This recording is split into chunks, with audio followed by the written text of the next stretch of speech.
ನನ್ನ ಹೆಸರು ಅನಂತ ಪದ್ಮನಾಭ ಅಡಿಗ ಅಂತ. ಈ ದೇವಾಲಯದ ಆಡಳಿತ ಮುಕ್ತೇಶ್ವರ ಹಾಗೂ ಅರ್ಚಕ.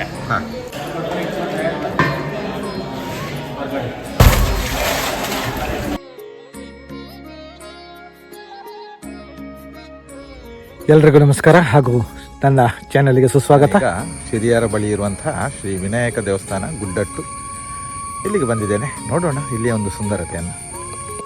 ಇದು ಗುಡ್ಡಟ್ಟು ಶ್ರೀ ವಿನಾಯಕ ದೇವಸ್ಥಾನ ಹೋಗುವಂತಹ ಮುಖದ್ವಾರ. ಬಹಳ ಸುಂದರವಾದಂತಹ ಈ ದೇವಸ್ಥಾನ ಅಂತ ಕೇಳಿದ್ದೇನೆ. ಬಹಳ ವಿಶೇಷವಾದ ಸನ್ನಿಧಾನ. ಮೂರು ರೀತಿ ವಿಶೇಷ ಅಂತ ಹೇಳ್ಬೋದು. ಒಂದನೇದಾಗಿ ಸ್ವಯಂಭೂ, ತನ್ನಿಂತಾನೇ ಉದ್ಭವ. ಸ್ವಯಂಭೂ ಗಣಪತಿ ಬಹಳ ಕಡೆ ಇರ್ತದೆ, ಆದರೆ ನಮ್ಮಲ್ಲಿ ವಿಶೇಷ ಬಹಳ ಸ್ಪಷ್ಟ ಆಕಾರ. ಹಾಗೆ ಇಲ್ಲಿ ಸ್ಥಳ ಪುರಾಣ ಪ್ರಕಾರ ತ್ರಿಪುರಾಸುರ ಸಂಹಾರ ಕಾಲದಲ್ಲಿ, ಅಂದರೆ ತ್ರಿಪುರಾಸುರರು ಬ್ರಹ್ಮನಿಂದ ಪಡೆದ ವರ ಹೇಗೆ ಅಂದರೆ, ಎಲ್ಲ ದೇವತೆಗಳು ಒಟ್ಟಾಗಿ ಬಂದರೆ ಮಾತ್ರ ನಮಗೆ ಮರಣ ಬರಬೇಕು, ಅದುವರೆ ತಮ್ಮ ಮರಣ ಬರಬಾರದು ಅಂತ ವರ ಪಡೆದಿದ್ದು. ಹಾಗಾಗಿ ಎಲ್ಲ ದೇವತೆಗಳು ಒಟ್ಟಾಗಿ ಈಶ್ವರನ ಮುಂದಾಳತ್ವದಲ್ಲಿ ಯುದ್ಧಕ್ಕೆ ಹೋಗ್ತಾರೆ. ಒಮ್ಮೆ ಒಂದು ದಿವಸ ಈಶ್ವರ ಗಣಪತಿಯನ್ನು ಪ್ರಾರ್ಥನೆ ಮಾಡದೆ ಹೋಗ್ತಾರೆ. ಯಾರೇ ಆಗಲಿ ಒಂದು ವಿಶೇಷ ಕೆಲಸಕ್ಕೆ ಹೋಗುವ, ಶುಭ ಕೆಲಸಕ್ಕೆ ಹೋಗುವ, ಮೊದಲು ಗಣಪತಿ ಪ್ರಾರ್ಥನೆ ಮಾಡಿ ಹೋಗಬೇಕು. ಅದು ಗಣಪತಿ ಇರುವಂಥ ಒಂದು ವಿಶೇಷ ಸವಲತ್ತು. ಈಶ್ವರ ತಪ್ಪುತ್ತಾನೆ, ಆವತ್ತು ಅವನಿಗೆ ಹಿನ್ನಡೆ ಆಗುತ್ತೆ. ಗಣಪತಿ ಅಂದರೆ ವಿಘ್ನ ಕಾರಕನೂ ಹೌದು, ವಿಘ್ನ ನಿವಾರಕನೂ ಹೌದು. ವಿಘ್ನ ತಂದು ಹಾಕ್ತಾನೆ, ವಿಘ್ನ ನಿವಾರಣೆಯನ್ನು ಮಾಡ್ತಾನೆ. ಗಣಪತಿಯಿಂದ ವಿಘ್ನ ಬಂದಿದೆ ಗೊತ್ತಾಗಿ, ತನ್ನ ಮಗನಿಂದ ವಿಘ್ನ ಬಂದಿದೆ ಗೊತ್ತಾಗಿ ಈಶ್ವರನಿಗೆ ಕೋಪ ಬರುತ್ತೆ. ಈಶ್ವರ ಯಾವಾಗಲೂ ಶೀಘ್ರ ಕೋಪಿ, ಸಿಟ್ಟು ಬರೋದು ಬೇಗ. ಕೋಪ ಬಂದು ಅವನ ಮೇಲೆ ಆಗ್ನೇಯ ಪ್ರಯೋಗ ಮಾಡಿ. ಸ್ನೇಹಿತರೆ, ಇಲ್ಲಿ ದೇವಸ್ಥಾನದ ಸುತ್ತ ಒಂದು ಬಹಳಷ್ಟು ದೊಡ್ಡ ಬಂಡೆ ಇದೆ. ಈ ಬಂಡೆ ಹತ್ತುವುದನ್ನು ನಿಷೇಧಿಸಿದ್ದಾರೆ. ಯಾಕಂತ ಹೇಳಿದರೆ ಇದು ಜಾರುವಂತಹ ಭಾಳಷ್ಟು ಪ್ರಮೇಯ ಇದೆ, ಅದಕ್ಕೋಸ್ಕರ ಇಲ್ಲಿ ನಿಷೇಧಿಸಿದ್ದಾರೆ. ಆದರೆ ಇದರ ಸುತ್ತ ಹೋಗಲಿಕ್ಕೆ, ನಡೆದುಕೊಂಡು ಹೋಗಲಿಕ್ಕೆ ಕಾಂಕ್ರೀಟ್ ರೋಡ್ ಮಾಡಿದ್ದಾರೆ ನೋಡಿ. ಭಾಳಷ್ಟು ಸುಂದರವಾಗಿ ನಿರ್ಮಿಸಿದ್ದಾರೆ. ಇಲ್ಲಿ ನೀವು ಕಾಣ್ಬೋದು ಬಂಡೆಕಲ್ಲು ಗಣಪತಿ ಮೇಲೆ. ಆದರೆ ಯಾವ ವಸ್ತು ಕೂಡ ಗಣಪತಿಯನ್ನು ಮಾಡಲಿಕ್ಕೆ ಆಗೋದಿಲ್ಲ. ಅದೇ ರೀತಿಯಲ್ಲಿ ಈಶ್ವರ ಬಿಟ್ಟ ವಸ್ತು ಹುಸಿಯಾಗಲಿಕ್ಕೆ ಸಾಧ್ಯ ಇಲ್ಲ. ಅದು ಹಾಗೆ ಏನು ಮಾಡಿದ್ರೆ ಹಾಗೆ ವಾಪಸ್ ಹೋಗೋಗಿಲ್ಲ. ಹಾಗೆ ಗಣಪತಿ ಅನಾಮತೆ ಎತ್ತಿಕೊಂಡು ಹೋಗಿ ಮಧುಸಾಗರದಲ್ಲಿ ಕೆಡೀತದೆ. ನಮ್ಮ ಪುರಾಣ ಪ್ರಕಾರ ಸಪ್ತಸಾಗರ ಮಧುಸಾಗರ. ಮಧು ಅಂದರೆ ಜೇನು.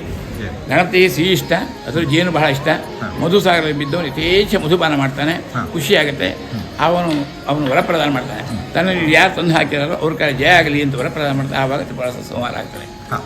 ಜೇನು ಲಿಮಿಟ್ ತಗೊಂಡು ನೋಡಿದ್ರೆ ಔಷಧ, ಲಿಮಿಟ್ ತಪ್ಪಿದರೆ ಬಹಳ ಉಷ್ಣ.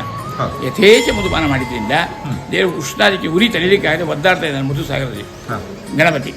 ಅದನ್ನು ಈಶ್ವರ ನೋಡಿ, ಇಲ್ಲಿ ಪಕ್ಕದೊಂದು ಸಣ್ಣದೊಂದು ಹೊಳೆ ಇದೆ, ನರಸಿಂಹ ತೀರ್ಥ ಅಂತ. ಸ್ನೇಹಿತರೆ, ಶ್ರೀ ವಿನಾಯಕ ದೇವಸ್ಥಾನ ಗುಡ್ಡಟ್ಟು ಇಲ್ಲಿಗೀಗ ನಾನು ಬಂದಿದ್ದೇನೆ. ಈಗ ನೀವು ಕಂಡ್ರೆ ಒಳ್ಳೆ ದೊಡ್ಡದಾದಂಥ ಬಂಡೆಯ ಒಂದು ದೃಶ್ಯವನ್ನು ನೀವು ನೋಡಿದರೆ, ಈಗ ನಾವು ಇದೇ ದೇವಸ್ಥಾನದೊಳಗೆ ಹೋಗೋಣ. ಇದು ಶ್ರೀ ವಿನಾಯಕ ದೇವಸ್ಥಾನ ಗುಡ್ಡಟ್ಟು. ಇದರ ಮುಂಭಾಗ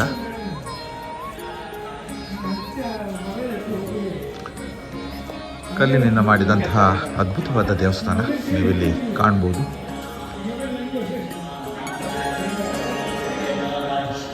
ಸುಂದರವಾದ ದೇವಸ್ಥಾನವನ್ನು ನೀವಿಲ್ಲಿ ಕಾಣ್ತಾ ಇದ್ದೀರಿ.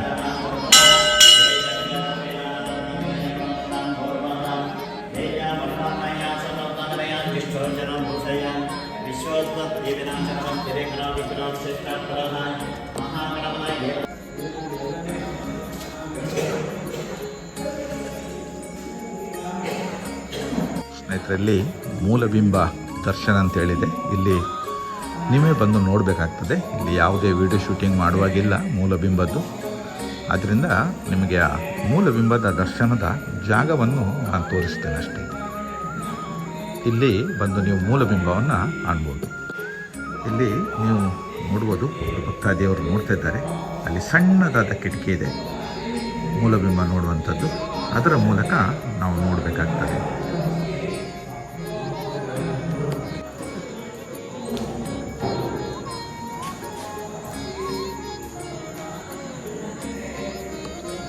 ಇಲ್ಲಿ ಒಂದು ಸುಂದರವಾದ ಬಾವಿ ಇದೆ, ನೀವಿಲ್ಲಿ ಕಾಣ್ಬೋದು.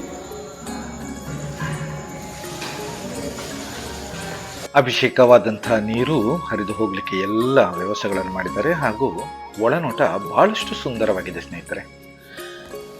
ಎಲ್ಲ ಕಲ್ಲು ಕಂಬಗಳಿಂದ ಈ ದೇವಸ್ಥಾನವನ್ನು ಮಾಡಿದ್ದಾರೆ, ನೀವಿಲ್ಲಿ ಕಾಣ್ಬೋದು. ಸುಂದರವಾದ ಕೆತ್ತನೆಯಿಂದ ಕೂಡಿದಂತಹ ಈ ವಿನಾಯಕ ದೇವಸ್ಥಾನ ಬಹಳಷ್ಟು ಮನಸ್ಸಿಗೆ ಮುದ ನೀಡಿತು. ಮೂಲ ಬಿಂಬ ನಿಮಗೆ ನೋಡುವಾಗ ಹೀಗೆ ತೋರ್ತದೆ. ಇದು ಉದ್ಭವಿಸಿದಂತಹ ಒಂದು ಗಣಪತಿ ಇಲ್ಲಿ ನೀವು ಕಾಣಬಹುದು.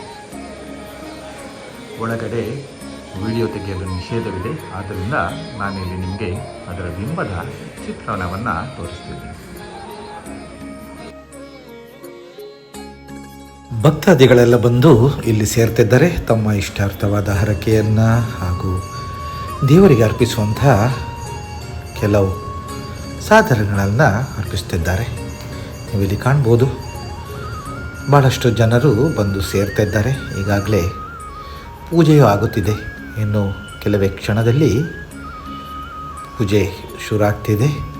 ಅದಕ್ಕೆ ಎಲ್ಲ ವ್ಯವಸ್ಥೆಗಳು ಸಾಗುತ್ತಿದೆ. ಇಲ್ಲಿ ಒಂದು ವಿಶೇಷತೆ ಇದೆ ಸ್ನೇಹಿತರೆ. ಅದೇನಂತೇಳಿದರೆ, ಇಲ್ಲಿ ದೇವರಿಗೆ ಅಭಿಷೇಕ ಮಾಡುವಂತಹ ಒಂದು ಕಾರ್ಯಕ್ರಮ ನೀವಿಲ್ಲಿ ಕಾಣ್ಬೋದು. ಇಲ್ಲಿ ಸಹಾಯಕರಾದಂಥ ಅರ್ಚಕರು ಇಲ್ಲಿ ತಾವು ಕೈಯಾರೆ ನೀರನ್ನು ಬಾವಿಯಿಂದ ತೆಗೆದು ಒಬ್ಬರಿಂದ ಒಬ್ಬರಿಗೆ ಸಾಗ ಹಾಕುತ್ತಾ ಗರ್ಭಗುಡಿಯೊಳಗೆ ತೆಗೆದುಕೊಂಡು ಹೋಗುವುದನ್ನು ನೀವಿಲ್ಲಿ ಕಾಣ್ಬೋದು. ಹಗ್ಗದ ವ್ಯವಸ್ಥೆ ಇದ್ದರೂ ಹಗ್ಗದಿಂದ ಎಳೆಯದೆ ತಾವೇ ಸ್ವತಃ ಬಾವಿಗೆ ಇಳಿದು ಕೈಯಾರೆ ನೀರನ್ನು ಇಲ್ಲಿ ಸಾಗಿಸ್ತಾರೆ. ಸಾಧಾರಣ 1000 ಕೊಡಪಾನದ ನೀರನ್ನು ಇಲ್ಲಿ ಉಪಯೋಗಿಸ್ತಾರೆ ಎನ್ನುವ ವಾಡಿಕೆ ಇದೆ. ಇದನ್ನು ಒಂದು ನೋಡುವುದೇ ಚಂದ. ಯಾಕಂತೇಳಿದರೆ ಒಂದೊಂದೇ ಕೊಡಪಾನಗಳು ಒಬ್ಬರ ಕೈಯಿಂದ ಒಬ್ಬರಂತೆ ಸಾಗ ಹಾಕುತ್ತಾ ಗರ್ಭಗುಡಿಗಳೊಳಗೆ ಹೋಗುವುದೇ ಒಂದು ಸುಂದರ ನೋಟ ಸ್ನೇಹಿತರೆ. ನೀವು ಇದನ್ನು ಇಲ್ಲಿ ಕಾಣ್ತಿದ್ದೀರಿ. ಉದ್ಭವ ಮೂರ್ತಿ ವಿನಾಯಕನ ಸೇವೆಗೈಯಲು ಇವರೆಲ್ಲರೂ ಒಮ್ಮತದಿಂದ ಸಹಕಾರ ನೀಡ್ತಿದ್ದಾರೆ. ತಮ್ಮ ದಿನಾಲು ನೀಡುವ ಸೇವೆಯಲ್ಲಿ ನಿರತರಾಗಿರುವುದನ್ನು ನೀವಿಲ್ಲಿ ಕಾಣಬಹುದು. ಹಾಗೆಯೇ ಭಕ್ತರು ಸಹ ಇಲ್ಲಿ ನಡೆಯುವ ಪೂಜೆಯಲ್ಲಿ ಪಾಲ್ಗೊಂಡಿದ್ದಾರೆ. ಹಾಗೂ ಈ ನಿರಂತರ ಅಭಿಷೇಕದ ಸೇವೆ ನೀವಿಲ್ಲಿ ಕಾಣ್ಬೋದು ಸ್ನೇಹಿತರೆ. ಇಲ್ಲಿ ಶ್ರೀ ವಿನಾಯಕ ದೇವಸ್ಥಾನದ ಗುಡ್ಡೆಟ್ಟು ಇದರ ಮುಖ್ಯಸ್ಥರಿದ್ದಾರೆ. ಅವರಿಂದ ಒಂದೆರಡು ಮಾತುಗಳನ್ನು ಇದರ ಬಗ್ಗೆ ಕೇಳೋಣ. ನಮಸ್ಕಾರ. ನಮಸ್ಕಾರ. ನಮಸ್ಕಾರ. ಇಲ್ಲಿಯ ಒಂದು ವಿಶೇಷತೆ ಬಗ್ಗೆ ನೀವೊಂದು ಹೇಳಿದರೆ ಭಾಳಷ್ಟು ಸಂತೋಷ ಆಗ್ತಾಯಿದೆ. ಸರಿ. ನನ್ನ ಹೆಸರು ಅನಂತ ಪದ್ಮನಾಭ ಅಡಿಗ ಅಂತ. ಈ ದೇವಾಲಯದ ಆಡಳಿತ ಮುಕ್ತೇಶ್ವರ ಹಾಗೂ ಅರ್ಚಕ. ಬಹಳ ವಿಶೇಷವಾದ ಸನ್ನಿಧಾನ. 3 ರೀತಿ ವಿಶೇಷ ಅಂತ ಹೇಳ್ಬೋದು. ಒಂದನೇದಾಗಿ ಸ್ವಯಂಭೂ, ತನ್ನಿಂತಾನೇ ಉದ್ಭವ. ಸ್ವಯಂಭೂ ಗಣಪತಿ ಬಹಳ ಕಡೆ ಇರ್ತದೆ. ಆದರೆ ನಮ್ಮಲ್ಲಿ ವಿಶೇಷ ಬಹಳ ಸ್ಪಷ್ಟ ಆಕಾರ. ಹೆಚ್ಚಿನ ಕಡೆಯಲ್ಲಿ ಸ್ವಯಂಭೂನಲ್ಲಿ ಆಕಾರ ಇರುವುದಿಲ್ಲ. ದೊಡ್ಡದೊಂದು ಬಂಡೆ, ಒಂದು ಆನೆ ಆಕಾರ ಅಥವಾ ಸುಂಡ್ಲು ಬಂದ ರೇಖೆ ಇದ್ದರೆ ಗಣಪತಿ ಅಂತ ಹೇಳ್ತಾರೆ. ಇದು ಹಾಗಲ್ಲ, ಬಹಳ ಸ್ಪಷ್ಟವಾಗಿ ಆಕಾರ ಇದೆ. ಒಂದು ಕಾಲ ಮಡಚಿ ಒಂದು ಕಾಲ ಕೆಳಗೆ ಬಿಟ್ಕೊಂಡು ಪೂರ್ವಾಭಿಮುಖ ತೂಗುದು ದಕ್ಷಿಣಕ್ಕೆ ಮುಖ ತಿರ್ಸಿದ್ದು, ತಲೆಯಿಂದ ಮೇಲೆ ಕಾಲಿನ ಕೆಳ ಮಾತ್ರ ಮೂಲ ಬಂಡೆ ಸೇರಿದೆ. ಸುತ್ತಲೂ ಜಾಗ ಇದೆ, ಬಹಳ ಸ್ಪಷ್ಟ ಆಕಾರ ಇದೆ. ಇನ್ನೊಂದು ವಿಶೇಷ ಅಂದರೆ ಜಲಾಧಿವಾಸ. 365 24 ಗಂಟೆಯು ಕುತ್ತಿಯವರೆಗೆ ನೀರಲ್ಲಿ ಇರುವಂಥದ್ದು. ಪೂಜಾ ಟೈಮ್ ಒಂದು ಬಿಟ್ಟು ಪೂಜೆ ಒಂದು ಟೈಮ್ ಬೇರೆ ಎಲ್ಲಿಯೂ ಕೂಡ ಇದು ಜಲಾಧಿವಾಸ ಗಣಪತಿ ಅಂತ ಹೇಳಿ ಕೇಳಿದ್ದಿಲ್ಲ. 3ನೇದಾಗಿ ಬಲಮುರಿ. ಗಣಪತಿಯಲ್ಲಿ ಬಲಮುರಿ ಗಣಪತಿ ಶ್ರೇಷ್ಠ. ಸುಂಡಿಲು ಬಲ ತಿರುಗಿ ಬಲಮುರಿ ಅಂತ ಹೇಳ್ತಾರೆ. ಇದು ಬಲಮುರಿ ಗಣಪತಿ. ಹೀಗೆ 3 ರೀತಿ ವಿಶೇಷ ಸನ್ನಿಧಾನ. ಜೇನು ಲಿಮಿಟ್ ತಗೊಂಡು ನೋಡಿದ್ರೆ ಔಷಧ, ಲಿಮಿಟ್ ತಪ್ಪಿದರೆ ಬಹಳ ಉಷ್ಣ. ಯಥೇಚ್ಛ ಮಧುಪಾನ ಮಾಡಿದ್ರಿಂದ ದೇವರು ಉಷ್ಣಾದಿಕ್ಕೆ ಉರಿ ತಡೀಲಿಕ್ಕಾಗದೆ ಒದ್ದಾಡ್ತಾ ಇದ್ದಾನೆ ಮಧುಸಾಗರದಲ್ಲಿ ಗಣಪತಿ. ಅದನ್ನು ಈಶ್ವರ ನೋಡಿ, ಇಲ್ಲಿ ಪಕ್ಕದ ಒಂದು ಸಣ್ಣದೊಂದು ಹೊಳೆ ಇದೆ, ನರಸಿಂಹ ತೀರ್ಥ ಅಂತ. ಅದು ಹಾಲಾಡಿ ಹತ್ರ ರತ್ನಗಿರಿ ಅಂತ ಬೆಟ್ಟ ಉಂಟು. ಆ ಬೆಟ್ಟದ ಮೇಲೆ ಒಂದು ನರಸಿಂಹ ದೇವಸ್ಥಾನ ಇದೆ. ಆ ದೇವ್ರ ಮೈಯಿಂದ ಹುಂಡು ನೀರು ಯಾವಾಗಲೂ ಬೀಳ್ತಾ ಇರ್ತದೆ. ಅದು ಈ ಹೊಳೆಯ ಉಗಮ ಸ್ಥಾನ. ನರಸಿಂಹ ತೀರ್ಥ ಪಕ್ಕದಲ್ಲಿ ಜಲಾಧಿವಾಸವಾಗಿರುವುದು ಈಶ್ವರಿದ್ದು ಅವನು ಈ ಸ್ಥಾನ ಕಳಿಸಿದ ಪ್ರತಿ. ಹಾಗೆಯೇ ಉರಿ ಶಮನಕ್ಕಾಗಿ 24 ಗಂಟೆಯು ಕುತ್ತಿಯವರೆಗೆ ತಣ್ಣೀರಿರುವಂಥದ್ದು. ಆ ನೀರು ಕೂಡ ನೀವು ಮನೆಯಲ್ಲಿ ಏನಾದ್ರು ಒಂದು ಕೊಡ ನೀರು ಬಾವಿಯಿಂದ ಒಳಕೊಂಡು ಹೋಗಿಟ್ಟರೆ ಅದು ಅರ್ಧ ಗಂಟೆಯಲ್ಲಿ ಬಾವಿ ಇದ್ದಷ್ಟು ತಣ್ಣಗಿರುವುದಿಲ್ಲ. ವಾತಾವರಣ ನಿಧಾನ ಬಿಸಿ ಆಗುತ್ತೆ. ಅದೇ ರೀತಿ ಒಳಗಿನ ನೀರು ಕೂಡ ವಾತಾವರಣ ಬಿಸಿ ಆಗುತ್ತೆ. ಅವನು ಮೊದಲೇ ಉರಿ ತಲೆಯಾಗದೆ ಕುದ್ದಾದ್ರಿಂದ ಆ ನೀರು ಬದಲಾಯಿಸಿ ತಂಪಾದ ನೀರು ತುಂಬಿ ಯಾರು ಒಂದು ತಂಪಾಗಿರ್ತಾರೆ ಅವ್ರ ಕಾರ್ಯ ಜಾಗವನ್ನು ಇದರ ಸ್ಥಳದ ಮಹಿಮೆ ಅದೇ ರೀತಿ ನಡೆಸಿಕೊಡ್ತಾ ಇದ್ದಾನೆ. ಆ ನೀರು ಬದಲಾಯಿಸಿ ತಂಪಾದ ನೀರು ಈ ಆಯುರ್ಕೊಡ ಪ್ರಕ್ರಿಯೆ. ಆಯುರ್ಕೊಡ ಅಂತ ವಿಶೇಷ ಸೇವೆ ಇದು. ಆ ಸೇವೆಯಲ್ಲಿ ಮೊದಲು ಆ ನೀರನ್ನು ತೋಡಿ ತೆಗಿತಾರೆ. ಯಾಕಂದರೆ ಆ ಕೊಂಡದಲ್ಲಿ ಹೊರತೆ ಬರೋದು ಇಲ್ಲ, ತುಂಬಿಸಿಟ್ಟು ಹೊರಬಲಿ ಜಾಗವಿಲ್ಲ, ಪಾತ್ರೆ ಹಾಗೆ ಇರ್ತದೆ. ಅದನ್ನು ತಾಮ್ರದ ಕಬೇಟನ್ನು ತೋಡಿ ತೆಗೆದು ಒಳಗೆ ಹೋಗಿ ಮೊದಲು ದೇವರಿಗೆ ತೈಲಾಭ್ಯಂಜನ, ಕೊಬ್ಬರಿ ಎಣ್ಣೆ ಹೆಚ್ಚು ರುದ್ರಾಭಿಷೇಕ. ಪುನಃ ಆ ರುದ್ರಾಭಿಷೇಕ ಹೊರತೆಗಿದೆ. ಹೊರತೆಗೆದ ನಂತರ ಒಂದು 5 kg ಅಕ್ಕಿಯನ್ನು ನೈವೇದ್ಯ ಆಗುತ್ತೆ. ಯಾಕಂದರೆ ಗಣಪತಿ ಅವರು ಮೊದಲ ಪೂಜೆ ಮೊದಲು ನೈವೇದ್ಯ ಸಲ್ಲಬೇಕಂತ ಇರೋದು. ಹಾಗಾಗಿ ಒಂದು 5 kg ಅಕ್ಕಿಯನ್ನು ನೈವೇದ್ಯ ಆಗುತ್ತೆ. ಅದಾದ ನಂತರ ಪಂಚಾಮೃತ ಪುನಃ ರುದ್ರಾಭಿಷೇಕ. ಆ ರುದ್ರಾಭಿಷೇಕ ಹೊರತೆಗೆದು ಒಳಗೆ ಕ್ಲೀನಾಗಿ ವರ್ಷ ಚೆಕ್ ಮಾಡಲಿಕ್ಕೆ ಉಂಟು. ಒಳಗೆ ಪ್ರಾಕೃತಿಕ ಅಂದರೆ ಲೆವೆಲ್ ಇಲ್ಲ. ಕೆಲವು ಕಡೆ ಕೊಡ ಮುಳುಗ್ತದೆ, ಕೆಲವು ತಂಬಿಗೆ ಮುಳುಗ್ತದೆ, ಕೆಲವು ಕೌಳಿಸೊಂಡು ಮುಳುಗ್ತದೆ, ಕೆಲವು ಕೈ ಬರಲು ಹೋಗ್ತದೆ. ಆ ಚಳಿ ಉಂಟು. ಆ ಚಳಿಗೆಲ್ಲ ಬಟ್ಟೆ ಹಾಕಿ ಹಳೆ ನೀರು ಒಂದೊಂದು ಕ್ಲೀನಾಗಿ ವರ್ಷ ತೆಗಿಬೇಕು. ಹಳೆ ನೀರು ಉಳಿತಂತಾಗ ಅದು ಉಚ್ಚಿಷ್ಟ ಅಂತಾಗತ್ತೆ. ಹಾಗಾಗಿ ಒಳಗೆ ಕ್ಲೀನಾಗಿ ವರ್ಷ ತೆಗಿಬೇಕು. ಆವಾಗ ಪೂಜೆಯವರು ಕೃಷಿ ಅಂತ ಇಬ್ಬರು ಇರ್ತಾರೆ. ಇಬ್ಬರಿಗೆ ಸಾಧಾರಣ ಒಂದು 3/4 ಗಂಟೆ ಟೈಮ್ ಬೇಕಾದರೆ ಚೊಕ್ಕ ಮಾಡಲಿಕ್ಕೆ. ಚೊಕ್ಕ ಆದಂತ ಬಂದವರು ದೀಪ ಇಟ್ಟು ತೋರಿಸ್ತೇವೆ. ಆವಾಗ ಮಾತ್ರ ನಮ್ಮ ದೇವರು ನೋಡ್ಲಿಕ್ಕೆ ಸಾಧ್ಯ. ಬೇರೆ ಟೈಮ್ ಏನೂ ಕಾಣಿಸಲ್ಲ. ಯಾಕಂದರೆ ಕರಿಶಿಲೆ ನೀರಲ್ಲಿರುವಂತಹ ನೀರಿ ಬಣ್ಣ ಇಲ್ಲ, ಗಂಟೆಯ ಬಣ್ಣ ನೀರಿ ಬಣ್ಣ, ಕಪ್ಪು ಶಿಲೆ ಆದರೆ ಎಲ್ಲದೂ ಕಪ್ಪ ಕಾಣಿಸ್ತದೆ, ಏನೂ ಕಾಣಿಸೋದಿಲ್ಲ. ದೀಪ ಇಟ್ಟು ತೋರಿಸಿದ ನಂತರ ಇಲ್ಲಿ ಕಲ್ಪೋಗದ ಪೂಜೆ, ನೈವೇದ್ಯ, ಮಂಗಳಾರತಿ, ಮಂತ್ರೋತ್ಸವ ಎಲ್ಲ ಮುಗಿಸಿ ಪ್ರಸಾದ ಪೂಜೆಗಳು ಹೊರಬರ್ತಾರೆ.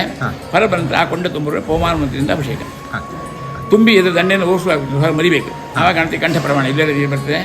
ಪುನಃ ಮತ್ತೊಂದು ಐಶ್ವರ್ಯಕ್ಕೆ ನೈವೇದ್ಯ, ಮಹಾಮಂಗಳಾರತಿ, ಸಂತರ್ಪಣೆ. ಇಲ್ಲಿ ಆಯ್ತು ಸಂಶೀಲವಾಗಿ ಇಲ್ಲಿ ಒಂದು 1 ಕಿಲೋಮೀಟರ್ ರೇಡಿಯಸ್ನಲ್ಲಿ ಒಂದು 35-40 ಮನೆ ಉಂಟು. ಅವರು ಈ ದೇವಸ್ಥಾನದ ಉಪಾಧಿವಂತರು. ಆ ನೀರು ಕೊಡಲಿಕ್ಕೆಲ್ಲ ಅವ್ರು ಬರ್ತಾರೆ. ಹೌದು ದಿವಸ. ಹಾಗಾಗಿ ಒಂದು 50 ಜನ ಸಂತರ್ಪಣೆ ಕಡ್ಡಾಯ.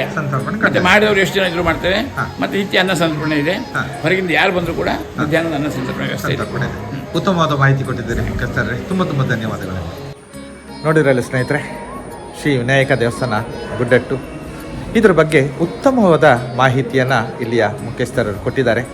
ಹಾಗೆಯೇ ನೀವೆಲ್ಲರೂ ಇಲ್ಲಿ ಒಮ್ಮೆ ಭೇಟಿ ನೀಡಿ ಇಲ್ಲಿಯ ಒಂದು ವಿಭಿನ್ನ ಶೈಲಿಯ ವಿನಾಯಕನನ್ನು ನೀವು ಕಾಣಿ ಅಂತ ಕೇಳ್ಕೊಳ್ತಾ ಇಂದಿನ ಈ ವಿಡಿಯೋನ ಮುಕ್ತಾಯಗೊಳಿಸ್ತಿದ್ದೇನೆ. ಎಲ್ರಿಗೂ ಶುಭವಾಗಲಿ. ಬಾಯ್.